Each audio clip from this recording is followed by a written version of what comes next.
jaxale suñu waxtaan bu tey seen matinale d'information bi mi ko la job li ñu daal di ñëw donc nag les avocats de la job ñi ngi enfoncé ki nga xam ne que moo di Mohamed Dian waaye itam ñi ngi dévoilé exactement l'innocence de la job waaye itam acharnement bi nga xam ne itam procureur mu koy def si kaw la job ba saa su nekk su góoree mën a libre Arfan ne ko déet doo dem léegi itam ñi nga xam ne itam ñu koy daal dénoncé Arfan ses avocats ku si mel ni maître El Hadji Diouf entre autres que ni fii dafa gën a nduróog ak li nga xam ne que moo di règlement de compte mbiru la job Arfan à quoi concrètement Arfan leen war a mën a toppee la job pourquoi ki ko yóbbu si kanam yoon ak war a yoonal Mouhamed Dieng ba tey mi ngi way daal di dox li nga xam ne moo di ay salaam la job ses avocats jàpp nañ que ni waxoon nañ ko que dén la tëj te itam tëj nañ ko concrètement ama lan moo mooy déranger Sénégal des avocats qui disent un règlement de compte loolu moo ma déranger Sénégal ay avocats yi taxaw au lieu de défendre leur client au lieu de chercher des preuves yuy setal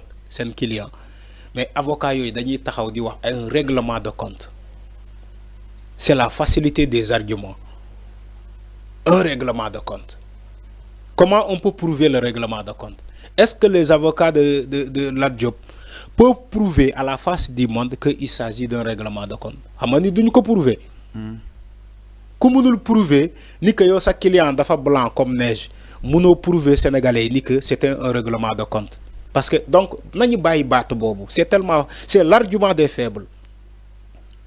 mais Arfan la job lan la koy toppee Arfan en fait c'est la question qui se pose avocats yi xam nañu lu ñuy toppee Lat Diop yow xamoo ko yow laay poser question bi ndax xamoo ko Lat Diop ñaari dossier lañ ko toppee ñaari dossier la ñu ubbi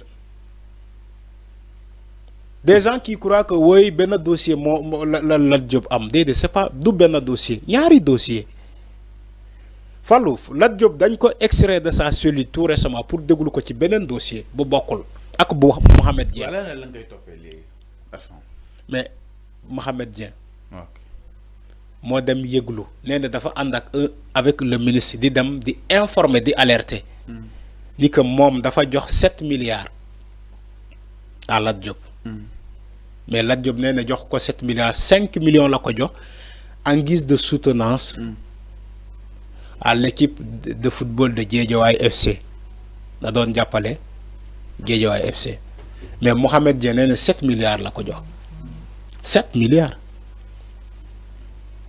yaa ngi dégg donc Lat Diop du à part dossier boobu tout récemment dañ ko extrait de sa cellule di déglu ko ci des fonds du ministre dans la gestion sa propre gestion dans l'exercice de ses fonctions au sein du ministère ba mu occupé woon déggoo nga dossier bi fii yàggul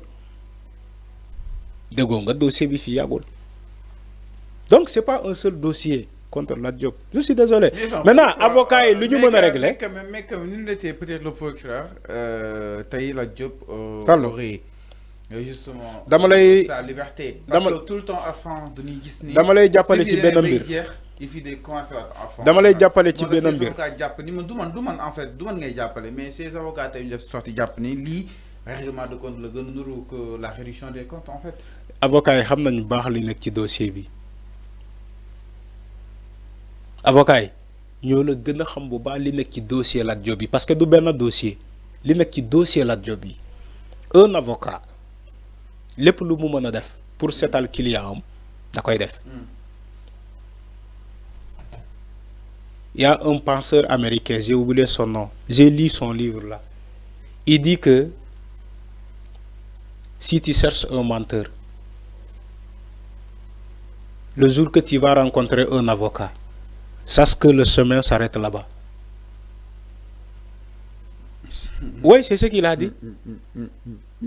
Parce que en réalité les avocats ñoom ils cherchent pas à comprendre ni que seen client moo def wala deful xam nga lan la ñuy comprendre ñun suñu client dañ ko war a seetal à tout prix mu def mu deful ñun dañoo war a plaider pour mu set xam nga ni kooku il dit pas la vérité il défend l'intérêt de les intérêts de son client l'avocat il défend les intérêts de son client il cherche pas à comprendre ni que client moo def wala deful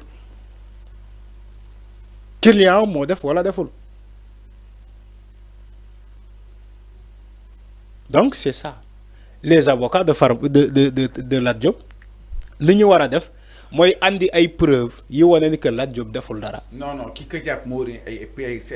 déedéet Arfan quand même nag Arfan non Arfan loolu weesu ne ko. ki ko jàpp kan moo waa léegi kan moo jàpp ki Lat Diop. maanaam yoon na ko jàpp. waa léegi yoon mooy andi preuve yi. waaw mooy andi preuve yi Arfan. yoon mooy andi preuve yi. ah mais Karim Wade mais si mais changé na ko depuis le cas de Karim Wade. yow Fallou yow lorsqu'il a été arrêté. yow Fallou yow Karim Wade dafa uti si ay preuves mais avant la charge des preuves. yow Fallou yow Fallou yow foo nekk.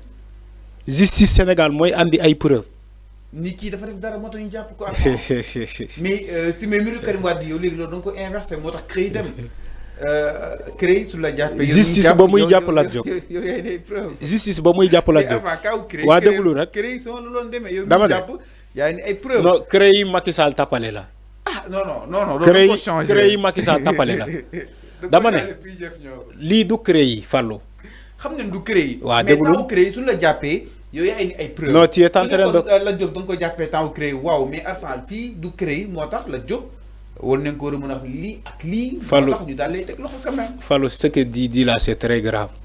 lan la ce que tu dis là c'est très grave. Lat Diop ba ñu koy jàpp. on lui a présenté un dossier.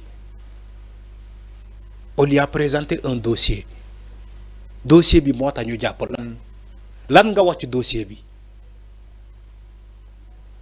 amul preuve. xam nga avocat Lat Diop bi xam nga lan la ñuy kaas jamono bii nii. confrontation mais waxuñu Lat Diop deful de dañuy ne ki ko tuumal nañoo ñu def confrontation. jàpp ne Lat Diop deful ñoom. waaw avocat non avocat loolu la mel. si avocat même client noom bu defee day ne deful.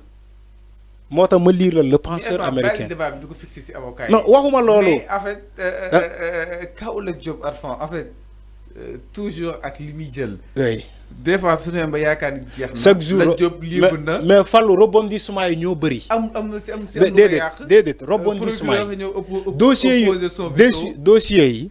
ñoo am ay rebondissement. il faut nga xam loolu. lu bàyyi Lat Diop ci kaso bi. parce que ay dossiers yi dafay am rebondissement. ay éléments yu feeñ. ñu extraire Lat Diop ñoo déglu ko ci bii mu delluwaat.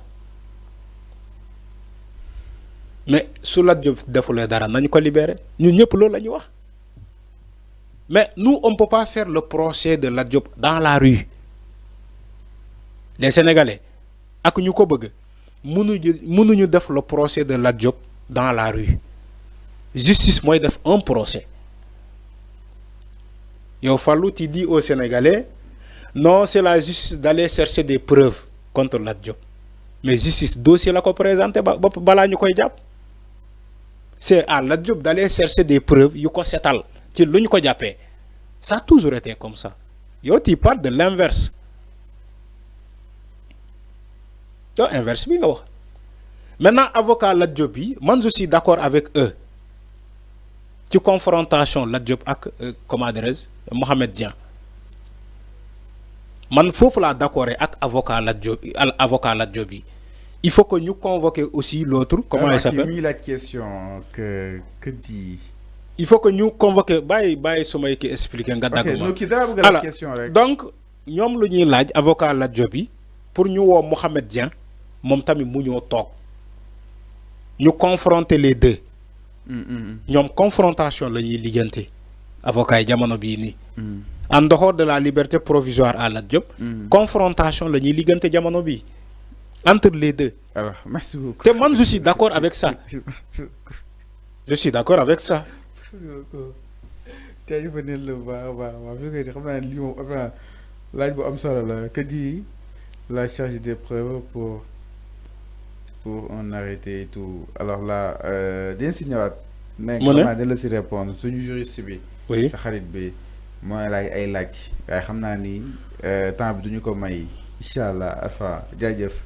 jaajëfal nañ la bu baax a baax xam naa Arfan nag des fois day nekk dans une position inconfortable dañ koy comprendre nga xam na vouloir défendre à quelque chose toujours avant des fois tamit doo si am raison yàlla baax na. non man je ne parle pas pour avoir raison. tàggatool ñu dem ba demee incha allah man je donne mon analyse. ok la raison du man maa ko yor justice moo ko yor. ok merci. il faut dire à ton juriste là man je suis pas le juge. analyses des faits. Non, non, non, non, non, non, non, non, non. Non, non, non, il doit pas. Waruma laaj. C'est pas à lui de me poser la question. Ton juriste là, ton soi-disant juriste, c'est pas à lui de me poser la question. Ma analyse des faits, je ne fais pas le procès de la job. Alors, voilà. Donc c'est ça. Alors on termine. Voilà. C'est pas à moi de faire le procès. Alors, le mot de la fin. Voilà. Voilà. Lui, il peut donner son commentaire en tant que juriste. Moi, je donne un commentaire selon